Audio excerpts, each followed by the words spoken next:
vamos a arrancar con la primera nota del día, como les decía. Bueno, se nos está yendo el verano, ya hay cuenta regresiva total, y es un buen momento para hablar del mar, de la contaminación, lamentablemente, de qué es lo que está pasando en los mares, en los océanos.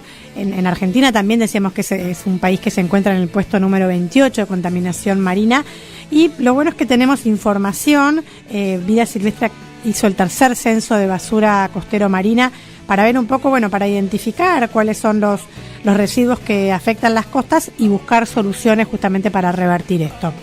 Ya tenemos en línea a Fernando Miñarro, director de Conservación y Desarrollo Sustentable de Vida Silvestre. Hola Fernando, ¿cómo estás? ¿Qué tal? Buenos días, ¿cómo andan? Bien, gracias por acompañarnos.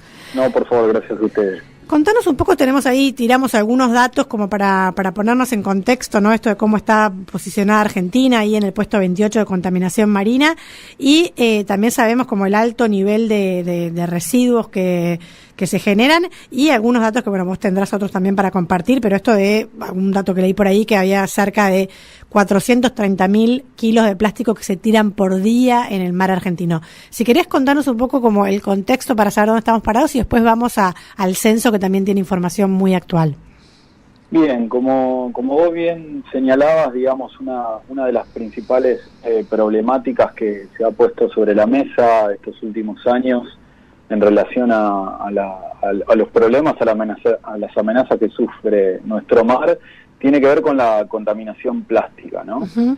Justamente hace poquito nosotros somos parte de una de las redes globales más grandes ambientales, que es la WWF. Se realizó un informe sobre justamente cuál es el impacto de la contaminación por plásticos en el mar, que se presentó a la Asamblea de las Naciones Unidas para el Medio Ambiente, que se hizo ahora del 11 al 15 de marzo, digamos, uh-huh, que revela algunos datos que son tremendos, ¿no? Entre ellos, por ejemplo, que desde el año 2000 se produjo más de la mitad, digamos, cantidad de plástico que en los últimos 50 años, ¿no? Y que se estima que un 8%, 8 millones de toneladas de plástico se arrojan al mar anualmente, ¿no? Y algunas cifras como esas implican casi que un camión completo de basura se arroje por minuto al mar, ¿no? Impresionante. Y vinculado con eso es que casi la mitad de todo ese plástico generalmente es de solo uso o tiene una vida útil menor a los 3 años, con lo cual uno inmediatamente, digamos, como consumidor y como usuario de esos plásticos, se da cuenta que tiene un rol ahí que puede cumplir, ¿no? En cuanto a dejar de usar mucho de ese material plástico que apenas está minutos en nuestras manos y que luego desechamos, ¿no? Totalmente. Y esto, digamos, si uno, imagino que es complejo el análisis, pero si uno pudiera de alguna manera saber cuál es la tendencia, digamos, de todo esto que llega a las playas y todo esto que llega a los mares, digamos, qué peso tiene lo que arroja la gente de repente que puede ir un verano a la playa, y cuánto tiene que ver tal vez con un drenaje, con algún sistema un poco más complejo, si querés, que no tiene que ver con esto de la falta de conciencia de tirar. Bueno, ahí es un poco, esto que vos estás consultando se vincula con los censos que realizamos, digamos, y cuál es la razón de esos censos. Uh-huh. En primer lugar, es justamente entender cuál es el tipo de residuo que encontramos, uh-huh, para luego poder identificar dónde está el problema, digamos, y dónde podemos actuar para resolver la llegada de esos plásticos, uh-huh, al mar. Como bien decías, digamos, hay distintas vías a través de las cuales la basura llega al mar, digamos, a través de los sistemas de drenaje, las uh-huh, bocas de tormentas pluviales. Uh-huh. Eso se vincula, digamos, con la mala disposición de los residuos o con los propios residuos que la ciudadanía arroja en, uh-huh, la ciudad, en la calle. Después, con las lluvias y demás, eso va vía los sistemas de drenaje a las playas, como puede ocurrir, por ejemplo, en la localidad de Mar del Plata, uh-huh, pero también a través de los ríos, digamos, ¿no? Lo que uno desecha, aunque parezca mentira, lo que llega, digamos, al río de la Plata, después a partir de las corrientes y demás, llega a alguna de las playas de nuestras costas bonaerenses. Uh-huh. El viento también es otro factor que tiene un rol muy importante en esto, y por supuesto lo que arrojamos, digamos, como personas, como turistas, o lo que sea, directamente en la playa, ¿no? Esos censos nos hablan que más del 80% de lo que encontramos son plásticos, ¿no? Y entre eso podemos hablar de bolsas, colillas de cigarrillos, otros restos de plásticos, botellas, tapitas, restos de nylon, digamos. Esos son los principales tipos de basura plástica que identificamos en estos censos. Este fue el tercer censo y si no me equivoco lo hicieron en cerca de 16 localidades de la costa, ¿no? ¿El último? Exactamente, sí, participaron más de 500 voluntarios y lo hacemos en conjunto también con más de 16 organizaciones, digamos, de distinta índole, ambientalistas, organizaciones sociales, ¿no? Que participan. Es un trabajo conjunto entre todos. Uh-huh. ¿Y qué acciones pudieron, digamos, de alguna manera delinear a partir de la información que les dieron estos censos? ¿Dónde vieron tal vez que había que poner más énfasis, ya sea en la concientización o en reglamentaciones o en acciones concretas? Claro, desde Vida Silvestre trabajamos en cuatro acciones fundamentales. Una tiene que ver con esta última que vos mencionabas, concientización, digamos, uh-huh. Educación ambiental, que no solo trabajamos estas temáticas, sino en general, digamos, ¿no? Muchos temas, pero que es clave, ¿no? Y sobre uh-huh. todo el trabajo con los jóvenes, que es lo que nos asegura, digamos, un futuro diferente al que tenemos actualmente. Eso por un lado. Uh-huh. Por otro lado, acciones que tienen que ver más con lo inmediato, porque sabemos que la concientización y la educación ambiental es un proceso, no es algo que cambia de un día para otro. Tiene que ver, por ejemplo, con el tema de las políticas públicas, ¿no? Reglamentaciones a nivel provincial o a nivel municipal, que, por ejemplo, tiene que ver con la entrega de las bolsas en los comercios, uh-huh. Es algo que es bastante habitual y es una de las acciones que más se están llevando adelante.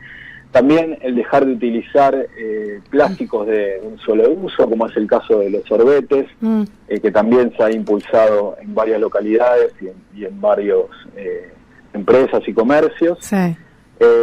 Por otro lado, lo que tiene que ver con la separación de los residuos en origen y después su posterior reciclado, sobre todo con la participación de los municipios, digamos, uh-huh. ¿no? Y ese buen tratamiento, correcto tratamiento de la basura. El tema de los sorbetes tuvo como mucha exposición últimamente. Bueno, hubo casos emblemáticos ahora, por ejemplo, McDonald's tenés que pedirlo, no te lo dan. Me acuerdo toda una campaña, Pinamar, que prohibió también con mucha movida de una ONG local. Hay como un tema, por lo menos hay determinados temas que se van poniendo en agenda y de alguna manera logran como llegar a un público más masivo, ¿no? No sé, hay algunos que son más pegadizos, por decirlo. Como casos donde enseguida el consumidor entiende rápidamente, ¿no? O sea, el impacto que puede tener ese sorbete y en realidad la poca necesidad que yo tengo de pedir un sorbete, digamos, ¿no? Como rápidamente puedo tener un rol en eso y hacer una diferencia, ¿no? Entonces, ahí es importante también como consumidores. Nosotros muchas veces cuando hablamos con las empresas, por poner el ejemplo de McDonald's que sí. Vos ponías, ¿no? Uno dice, bueno, ¿por qué además de retirar, no sé, el sorbete, no retirás la tapita que tapa sí. el vaso? Claro. Digamos, entonces muchas veces ellos te dicen, ¿sabés lo que pasa? Que después en las encuestas que nos deja la gente, digamos, o en el libro de quejas, es que se les vuelca mucho el vaso, ¿no? Lo agarran y se les vuelca porque no tiene la tapa. Entonces, también como consumidores, o también hemos hablado con empresas que producen botellas de agua, sí. Donde también una de las medidas que se toma es reducir la cantidad de plástico que se usa en la producción de una botella. Dicen que hay un límite porque si no, si es muy blandita, no la puedes agarrar, es como que, ¿no? Los consumidores, después en las redes sociales, o de vuelta en el vínculo que tiene la empresa con el consumidor, estas empresas que han hecho esas botellas más blanditas, dicen que los consumidores se quejan que cuando abren la botella, digamos, hacen la fuerza que hacen para abrir y al ser el plástico tan blandito, se les vuelca. Y entonces se inclinan a comprar otras marcas. Por supuesto, en el negocio de la empresa evalúa el tipo de medidas que va tomando para reducir el impacto del plástico, pero si eso, digamos, también por parte del consumidor tiene un impacto en reducir la compra que hacen, la empresa vuelve atrás con las medidas que está tomando. Seguro. Entonces ahí también como consumidores, si nosotros no tomamos conciencia y nos estamos quejando porque viene una botella un poco más blanda, Me parece que tenemos que ahí también, digamos, tomar un rol activo, ¿no? Siempre es el debate, ¿no? Si es el huevo o la gallina. Me acuerdo de haber también tenido charlas con las empresas y bueno, ¿por qué no pones esta información en la botella? Por decir, si la huella de carbono, si esto, no, porque nadie la pregunta. Bueno, nadie la pregunta porque no está, o es como, bueno, ¿por dónde empezamos, no? Es difícil. No, igual. Y esa es la otra parte que te quería decir, así como te decía o señalaba un poco cuál es nuestra responsabilidad como consumidores y cómo tenemos que tomar conciencia en ese sentido, también, y eso lo revela el informe que te mencionaba antes, que se presentó a nivel mundial, hasta ahora las medidas que se han tomado recaen sobre todo sobre la responsabilidad del consumidor y no se está haciendo tanto o no se está cayendo sobre la responsabilidad del productor, digamos, ¿no? Y en temas de legislación, que era un poco lo que hablamos antes también, qué tipo de acciones se está haciendo, también se está tratando de impulsar. Sí, desde la cuna hasta la tumba, ¿no? Esta responsabilidad extendida. Exacto. Pero todavía no bueno, por lo menos en nuestras latitudes no hubo grandes... Está trabajando, hay un proyecto de ley que está abordando eso. Y está en discusión, pero es eso, ¿no?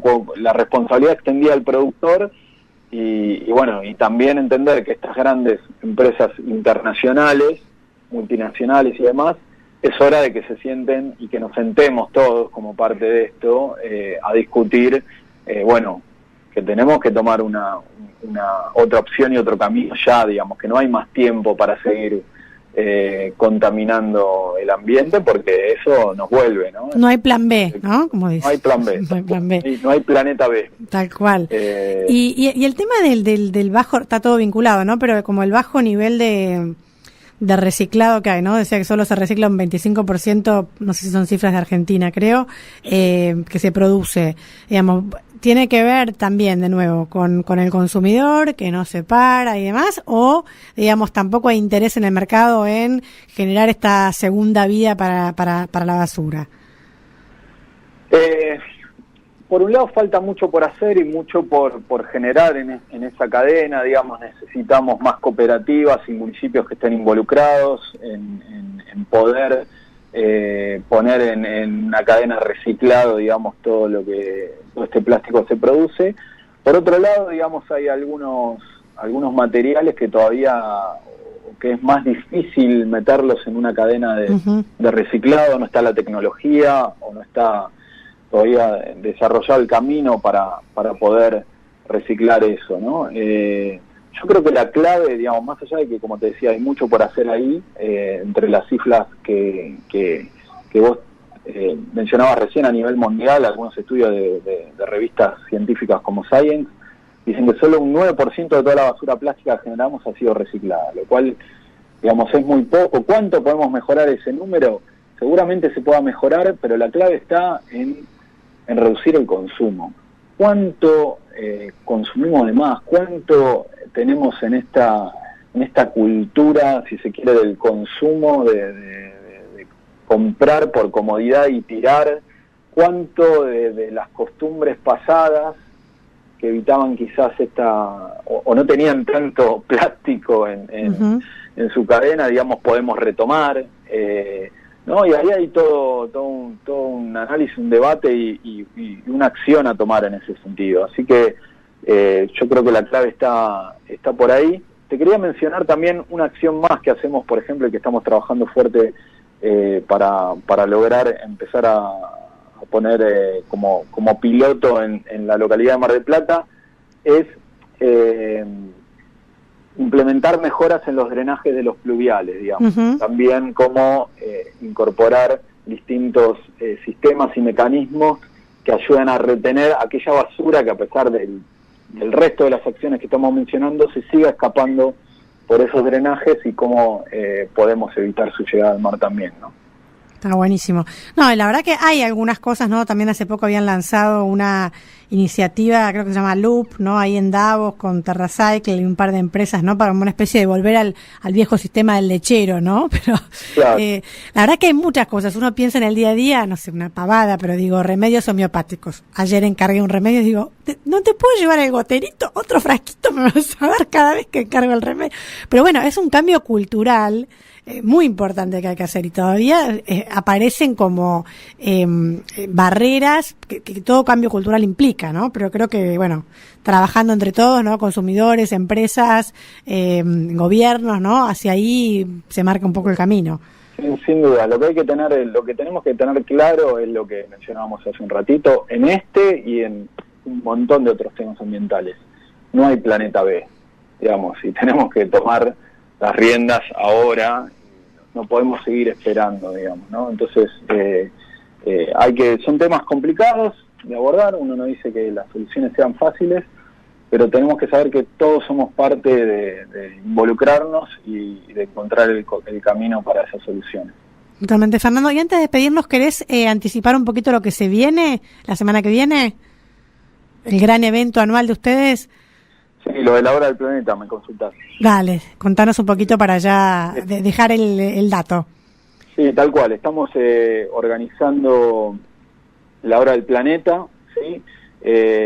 Como el año pasado es una carrera, los invitamos a todos a sumarse, digamos, el mensaje justamente tiene que ver con tomar esto que estamos charlando, ¿no? Saber que tenemos un rol, que tenemos que tomar compromiso en ese tema, y esto es una forma de hacerlo, digamos. Son dos carreras, o sea, es una misma carrera, digo, pero con dos distancias, una de 3 kilómetros, una de 8 kilómetros. Es el 30 de marzo a las 20:30 horas en Costanera Sur. Pueden entrar a nuestra página web www.vidasilvestre.org.ar. Ahí van a encontrar toda la información para inscribirse, para sumarse con la familia, con amigos. No se trata de salir a ganar y competir, sino que todos ganemos por la conservación y por llamar la atención sobre los problemas ambientales de nuestro planeta y de nuestro país en particular, ¿no? Totalmente. Bueno, entonces queda la invitación para la semana que viene, y bueno, y esta toma de conciencia colectiva que, bueno, como decía Fernando, no cuenta regresiva total, no hay planeta B. Muchísimas gracias, Fernando, por contarnos los datos y poner un poquito en contexto qué es lo que está pasando. Bueno, muchas gracias a ustedes y a disposición. Gracias, Fernando, hasta luego. Fernando Miñarro, director de Conservación y Desarrollo Sustentable de Vida Silvestre. No se vayan.